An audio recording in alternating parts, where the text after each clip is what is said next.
ਇਹ ਦੇਸੀ ਤਰੀਕੇ ਨਾਲ ਬਣਿਆ ਹੁੰਦਾ ਵਾ, ਠੀਕ ਆ। ਚੀਨੀ ਦੇ ਵਿੱਚ ਕਹਿੰਦੇ ਜ਼ਿਆਦਾ ਚੂਨਾ ਵੀ ਪੈਂਦਾ, ਠੀਕ ਆ। ਇਹ ਦੇਸੀ ਲੋਕ ਜਿਹੜੇ ਗਾਉਂ ਦੇ ਜ਼ਿਆਦਾਤਰ ਇਹ ਗੁੜ ਇਸਤੇਮਾਲ ਕਰਦੇ, ਕਿਉਂਕਿ ਇਹਨਾਂ ਦੇ ਅੱਖਾਂ ਦੇ ਸਾਹਮਣੇ ਬਣਦਾ ਹੁੰਦਾ।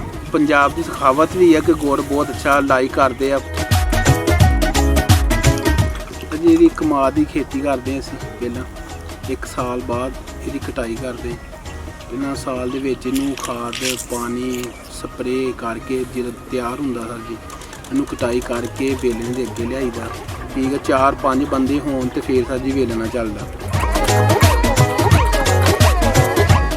ਇਹਦੀ ਰੋਹ ਕੱਢ ਕੇ ਕੜਾਹਿਆਂ ਦੇ ਵਿੱਚ ਪਾ ਕੇ ਤੇ ਇਹਨਾਂ ਨੂੰ ਪਕਾਈ ਦਾ, ਪੱਕਦੀ ਰੋਹ, ਫਿਰ ਮਸਾਲਾ ਲੱਗਦਾ। ਰੰਗ ਕਾੜ ਇੱਕ ਪੈਂਦਾ ਹੁੰਦਾ ਸਫੇਦ ਰੰਗ ਦਾ, ਕਾਜ਼ਬਾਨ ਮਿੱਟੀ ਜਿਹੇ ਰੰਗ ਦਾ ਹੁੰਦਾ ਸਰ ਜੀ, ਉਹ ਪਾ ਕੇ ਇਹ ਪੱਤਾਂ ਦਾ ਨਿਖਾਰ ਕਰਦੇ। ਇਹਦੀ ਫਿਰ ਗੋੜਦੇ, ਗੋੜ ਕੇ ਇਹਦਾ ਗੁੜ ਬਣਾਉਂਦੇ।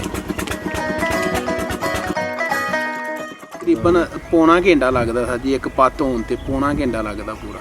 ਤਕਰੀਬਨ ਜਿਹੜੀ ਇੱਕ ਪੱਤ ਕੱਢੀ ਦੀ ਆ 12 ਤੋਂ 15 ਕਿਲੋ ਦੇ ਦਰਮਿਆਨ ਹੁੰਦੀ ਹੈ ਸਰ ਜੀ। ਜੋ ਫਿਰ 4-5 ਪੱਤਾਂ ਕੱਢੋ ਤੇ ਫਿਰ ਮਾਨ ਗੁੜ ਬਣਦਾ ਸਰ ਜੀ। ਸਟਾਰਟਿੰਗ ਤੇ ਜਦੋਂ ਸਟਾਰਟ ਚੱਲ ਪਵੇ ਉਦੋਂ ਤਕਰੀਬਨ 4000 ਤੋਂ ਐਤਕੀ ਉੱਪਰ ਸੀ ਗੁੜ, ਠੀਕ ਆ। ਹੁਣ ਜਿਸ ਤਰ੍ਹਾਂ ਜ਼ਿਆਦਾ ਫਸਲ ਦੀ ਕਟਾਈ ਹੋਣ ਲੱਗ ਪਈ, ਜ਼ਿਆਦਾ ਗੁੜ ਹੋਣ ਲੱਗ ਪਏ, ਵੀ ਥੱਲੇ ਆ ਗਏ ਸੀ।